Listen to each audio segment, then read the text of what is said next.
Assalamualaikum. Today our topic is change in the structure of chromosomes. Any change in the structure of chromosome is called mutation.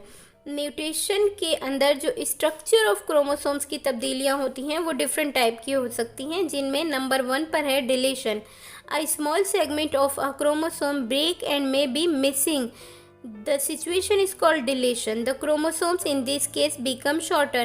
अब deletion के अंदर क्या होता है कि एक कंप्लीट क्रोमोसोम पे से कोई छोटा सा टुकड़ा मिस हो जाता है या टूट जाता है, तो इस कंडीशन को कहते हैं हम deletion.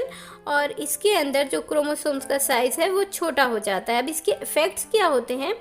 Deletion in one chromosome of a pair may be harmful for the individual but may be lethal if deletion take place in both the chromosome of a pair.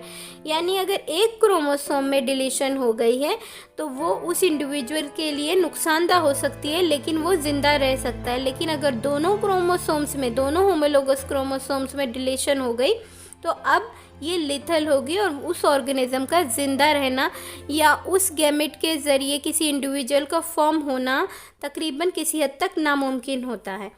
Second change है duplication. A part of chromosome may be present in excess to a normal chromosomes. इसके अंदर जो normal chromosomes होता है उस पर एक part ज़्यादा हो जाता है. ऐसा हो सकता है कि वो पार्ट जो डिलीशन के ज़रिए डिलीट हुआ था वो यहाँ आकर इस क्रोमोसोम के साथ अटैच हो गया हो. In such case, a gene may appear twice in a chromosome. This happens when a part of homologous chromosome break and unite with the other homologous chromosome. इसके अंदर उस टुकड़े पर जो भी जीन होते हैं वो क्रोमोसोम्स के अंदर डुप्लीकेट हो जाते हैं, और ये होता ऐसे ही है जैसा कि मैंने पहले बताया. इफ़ेक्ट क्या होते हैं डुप्लीकेशन के? Produce abnormality in the form and functions of chromosomes. यानी उस क्रोमोसोम से रिलेटेड जो भी फंक्शंस होंगे उनके अंदर कुछ एबनॉर्मेलिटीज़ पाई जा सकती है. नंबर 3 है translocation. The transfer of a segment of a chromosome to a non homologous chromosome is called translocation.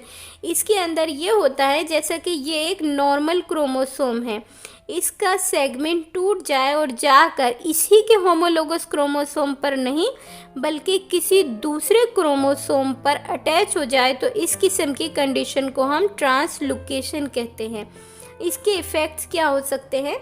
It brings about changes in the species and give rise to varieties within the species. इसके ज़रिए जो species होती हैं उनके अंदर changes हो सकती हैं, वैरायटी हो सकती है, और उसके अलावा एवोल्यूशन के प्रोसेस में हेल्प कर सकता है ट्रांसलोकेशन का जो अमल है. नंबर 4 पर है inversion. The reversal in the sequence of gene with in the same chromosome is called inversion. यानी इसमें क्या होता है कि एक पीस टूटता है और फिर वो दोबारा उसी क्रोमोसोम के साथ अटैच हो जाता है, तो जगह तब्दील हो जाती है लेकिन तादाद वही रहती है, जीन्स की साइज़ वही रहता है क्रोमोसोम का. In this case a part of the chromosome may break and by rotating at 180 degree angle gets attached to the same chromosome. In this way, reversal in the sequence of genes take place in a chromosomes. Inversion के effects क्या हो सकते हैं? Inversion reduce the chance of crossing over. जो crossing over का process होता है जिसके अंदर वेरिएशंस पैदा होती हैं नस्ल दर नस्ल, उसके जो चांसेस होते हैं उनको इन्वर्जन कम कर सकता है, क्योंकि इसके ज़रिए कोई भी चेंज या वेरिएशन पैदा नहीं होता.